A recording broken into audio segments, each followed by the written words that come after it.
He's writing, he's doing his shit, and it's like 20 hustles over there. It's a dream, I promise. So yeah, that's what I would like to say to them. That's dope. Hey, can you talk about this album right here? Rotho's Chicken and Waffles, man. I love Hell Yeah. That song is dope. That shit goes hard in the paint. I love that song too. It's just so. It honestly seems like a song you would like an old school type of like. People always say like Slick Rick or something in that song. Actually, at the very beginning, I catch that. I did the double take. Yeah, absolutely. You know what I mean? And then you start flowing. I'm like, this is like some Slick Rick's one of my favorite MCs. He's great. He's dope. He's great. I learned about him too late in my life. And I heard him recently on Slick Rick and Outkast is on this jam. And I know that song. Exactly. And I was just like, oh, like that is like me. Like I must have just like absorbed it by osmosis, but just like a funny ass rapper that's spitting. Like he's really spitting too. So Rocco's Chicken and Waffles was just like, I honestly wanted it to be my last rap album. This shit's hard. It's hard to rap. I don't like it that much. Like hard to do it, like, or just to make the album, or to make it, to do performance. So, this is what I say. When you're a kid rapping, right, there's nothing. There's just nothing. There's no, like, limitations. It's just, I'm rapping. I'm a kid rapping, right? The second you put out your first project, right, the pressure's on. Like, you're never just, like, a kid. And this is how my mind works, because I'm sure there's people who are, like, just chill and they don't have to worry about that shit. But there's a thing called a sophomore curse for a reason, right? You spend your whole life making this one piece of work, and then now, hey, we need that shit again, and this time, this is what's going to happen, right? So, for me, for me, I'm okay, everyone. It's been the soft. Okay, oh my God! You're ashing on yourself now. I'm good. Larry Bird. For me, it's been like, the pressure to have a song out where people will constantly like reference it and shit, right? It already, just having that on your conscience, just, there's a limit already, right? It's not like when I'm a kid, right? And then every once in a while, I'll get into a mode where I'm like, I'm about to just write a verse. That's one of the best raps. But even now, like, I'm trying to, like, write real shit or, like, be this real-ass rapper, right? I'm a dad with 2 kids and a wife. Like, my life's happy, right? Congratulations on that shit. Yeah, thank you. So, like, whatever content comes out of that isn't going to be, like, the homeless song or anything. You know what I'm saying? Ain't going to be anything rap-worthy. Yeah, so it's become to a point where rap isn't as... It's not as fluid. It's not a flow anymore for me, right? And even the idea of getting out, like, inner thoughts has become hard because I'm trying to structure my pain in song form. And even that sometimes feels fake, right? Yeah. Like, sometimes I just want to say some shit and not have to think about what rhymes with it. Like, you know what I'm saying? Right. And all these things compounded make it difficult for me to rap. I promise. It's hard, dog. It's a hard thing to do. There's a TED Talk where this woman's like, hey, like, a genius is a thing that comes through you, right? It's not, that's how the origin of it was, right? It's not, people aren't geniuses. A genius is a thing that goes through you and then you create something and it leaves, right? That's how I've been treating just music or rap, specifically for me in general. If something comes through me, I'll put that shit down. But to sit down and be like, all right, here we go. I'm about to write a rap verse. It's extremely hard. So, say all that to say, that's why that was my last rap album. But it probably won't be. It's just there's going to come few and far between. Yeah, you can never kind of like truly let it go. It's like graffiti, bro. You're going to always do that shit for life. You know, you're going to sneak in some shit. How do you step out of the light that you're casting from the show? And how do you, I mean, I know it's been a while now, and like, what do you, if you were to do something else, how would that affect the next project? What do you mean exactly? Like, for, like, if I did the kids project? No. That's why I really wasn't even going to ask this question, because I'm like, oh, that's a whole different lane. That's tight as fuck, super dope. But like it's cool the hip hop, you're writing in your experiences, Mm-hmm. and that's how it should be. You know, like it's like how you're feeling, and that's what. And like you said earlier, how people were liking what was real. Yeah. And if you're gonna, I feel like if you're talent, you're very talented. So like whatever you do is gonna. That's so real. I've never actually thought of it like that, but I do. Like everyone's asking for something real, and I'm like, all right, well, let me write a song. Well, everybody loves the real. Like the real is the best music, in my opinion. So I mean, you can tell when somebody is being real, like genuine, and you can feel it in the music, and it's like like you for real wanted to know if a hot dog was a sandwich. Absolutely. Absolutely. As a baby. As a baby, yeah. But no, what were you asking? Like, so, you know, to do another hip hop album or a project, you know, do you think you've stepped away from that image already enough of like people expecting you to be this guy from the show? So that brings up a good point. Like the album I did right after the show, right? There was a whole thing, right? We filmed in February. The show comes out in like November, right, or October. And some people were ready with albums, just ready, like, oh, here we go. Like, this is what I got, new music. I wasn't like, I probably wasn't prepared the way I should have been, right? But it came out and people liked it, cool. So now my stupid ass, man, I'm such a stupid ass, man. Like, so my stupid ass is like, hey, people like me from this one clip. I'm about to just make an album like that. Like this clip. Yes. So to your point, I walked into it at first, like I probably should have. I walked into it, but I know now, like I make shitty music if I'm not in it, right? So if I'm forcing some shit, that's what it is. It's the Peacock Honey, people like it.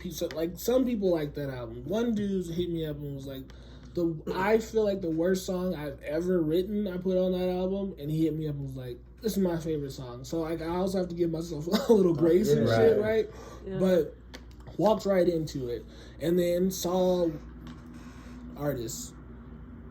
If you don't like your shit, you know deep down you don't like your shit. Don't put it out. Do not put it out. Because as a person who like cares so much about legacy and all that shit, and where shit's gonna live forever, the worst thing is to go back. Like, yeah, you can have your MySpace songs or shit, but like once you start getting serious and you go back and you hear like, oh, it's one of the worst feelings. It's one of the worst feelings. So just don't do it. I promise. But so then. But you did it. Yeah, I did. Yeah. So why?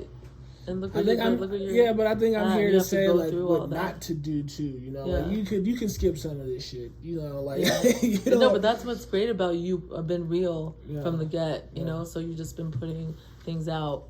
Yeah, that's who you were at that moment. You know, it's absolutely true. It's so true. Everything that you see is exactly how I was at that moment. Yeah, you're so right about that. But so with Rothko's, it's now trying to get out of that lane. And with Rothko's, it was just like, all right, I just want to do some shit that I want to do. Yeah, aside from everything. That was it. That was the whole thing. I don't care if people liked it. Hell yeah, like that was Hell yeah was the start of that whole album. I got that and was just like, yes, like this is what I want. Oh, because the other thing that happened with the show is, hey, let me send you some beats, man. Oh, I'd be my most popular song in the Peril is a song about being homeless. That came from a dude, the homie from New Zealand. He was 16 years old when he made that beat. Random ass producer, and I was like, yeah, I love this. Like, that's a skill I think in rappers is beat picking, right? Mm-hmm. That ear. It absolutely should be like a ranking. You should have a rank for that, right? So I found this Diamond in the Rough, this amazing beat. Found it, made the song cool, awesome. Now, cut to after the show. Hey, let me send you a beat. Let me send you a beat. I'm gonna give it a shot. I'm going to give this shit a shot, and I'm going to listen, try to find a Diamond in the Rough beat. And that shit jaded. I was so like jaded after that because I could hear what everyone just going on Splice, and they're doing a sample, they're adding drum loops, and then they're doing the like Pop Smoke. Nobody's on some real sick fucking. Oh my god! So you get a bunch of bullshit. This is what I think is important for artists. Like, make sure your space is clean of shit that fucks with you, man. And it could be anything. It could be anything. Something as simple as listening to terrible beats for 2 hours will fuck you up artistically, man. Yeah. So then you're like, oh, so what is good? What's good now? Like, I don't know. Like, and there's be people like, yeah, I've done songs for Polo G and like all these like artists, and I'm like, all right, cool, but what the fuck is this beat? Right. So, say all that to say, I don't know what the fuck. I don't know. No, that's tight. I really, I wasn't gonna ask that because I see what you're doing with the children's music, and that's super dope. I like that a lot because I got kids and I know all those fucking songs. Yeah, man. What's one of your kids' favorite songs? Oh shit, my daughter's on some crazy shit right now. She does the Kids Bop. Oh, how old? She's 4. Oh, so this is the same age. Okay. That's copying the shit. Like TikTok videos. She's with it. It's made me like pop music more. Like Tones and I, Dance Monkey.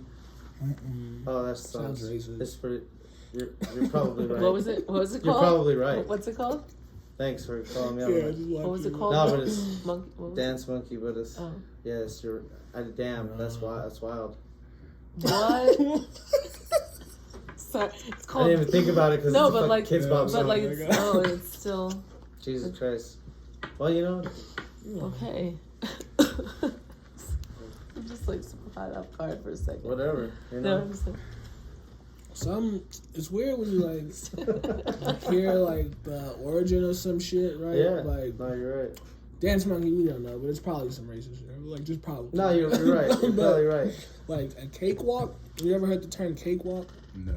So yeah, like it's a cakewalk. Well, that was a cakewalk. Yeah. Nothing. It was nothing. So, cakewalk is back during slavery, they used to have these slaves dress up as like white people, right? And like they paint their face and wear like very like expensive shit, right? Right. And then they would do like a dance and like walk around this like circle, and the winner got a cake.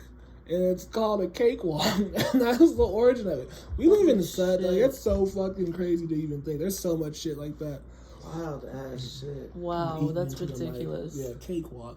So I'd stop saying it. Damn. Holy shit. Well, there's you're right though. That people language do not has say been it's cakewalk. For a long time. Language was in the hands of. Fuck that. A bunch of racist motherfuckers. It's pretty crazy. No, we just need to call all those kind of people out. You know what I'm saying? Yeah. Well, No, I'm just saying call them out so that people can realize. You got to be able to see that shit. You know, you got to understand and know enough, be educated enough to understand that. No, but here's the thing too. It's about educating people. So it's true, yes, but right. So I went to CU Boulder, right? I was an ethnic studies major. Mm-hmm. We did this class. It was like some weird advanced hip hop racial, some shit like that. It was in hip hop, right? And I remember being in the class and our black professors saying some shit about how hey, people always ask me what am I? I'm like, am I black? And it's like, nah, I'm a human. And I was like, all right, cool, right? And then I remember thinking at that moment that doesn't feel right? So I went home that summer or something. I'm at home. And I said the line nah, see, people always ask me who I am, but I'm not black. I'm a human, right? And my mom and brother just laughed at me what the fuck are you talking about, right? That's a ridiculous thing to say. And I realized, I used to say that shit too. I'm a black dude in this white class. This black dude is talking to these white people, right? And I'm just thinking so yes, the education is a part of it, but also some people, education? Also, just know who it's intended for a lot of the time, right? My mom and brother laughed me out of the fucking room. What are you talking about, nigga? You're black as hell. Oh man, you're savage. Hell yeah, bro. Well, shit. Tell me your social media where they can find you. Old Man Saxon on everything. Everything. On everything, yeah. D-Smoke show at Cervantes on Valentine's Day. If this is out by then, I don't know. And then that's so soon. Yeah, it's super soon. Excuse me. It's and like then next week. Slowbots March 12th or 13th at Marquee. Yeah, that's it. That's all I got. Sick. All right, man. Well, shit, we definitely appreciate you coming on by. Thank you for having me. Thanks for asking the hard questions. Yeah. As a baby. Thank you for being so damn real. Hey, I appreciate that. I definitely have to ask you before I leave, though. You remember the first time you smoked weed? Oh my God, dude. Oh, was you a baby? It's a super inappropriate story. Sick. So that's even better. I was like, all right, I was like 15 years old. Oh man, yeah, first time. I was 15 years old and I smoked with my cousin and my friends at this park. I forget which park. But then we ended up going to Cherry Creek Mall. And there was this girl there that like I knew. She was like, you know, I didn't want to say I had a crush on her, but I knew her, you know, right. like that. Prospect. Yeah, like a potential prospect. Yes, exactly. And I was just super high, like super, super high. And I remember just asking her, I said, can me and my cousin run a train on you? And she was just like, no. And I was like, all right. And that was the weirdest shit. I was in my head, I thought this was the greatest question. She's like, hell I was like, oh yeah. She was about to be like, hell yeah. First time, yeah, that happened. It was very embarrassing. That was embarrassing as fuck. Bro. She was just like, no. Did she smack you? No, I think she thought it was funny, thankfully, because I was like, I think she could see it. You know, the high eyes when you first are high. It's just like. So what was the next Like, who's ever asked that question? You knew her? You're just in that. Was there a next day conversation? Like, do you know what she said yesterday? No. Or was it never brought up again? No, I don't think it was ever brought up again. I don't. I remember that shit. Yeah, though. I'm sure you would just remember. Oh, I remember that shit. That poor little girl. 16 years old, like 16 years old. Do you want to ride in a train? Right, man, I got like kids Road now. board. Like, yeah. Weed made me do some weird shit. What is the other thing I did?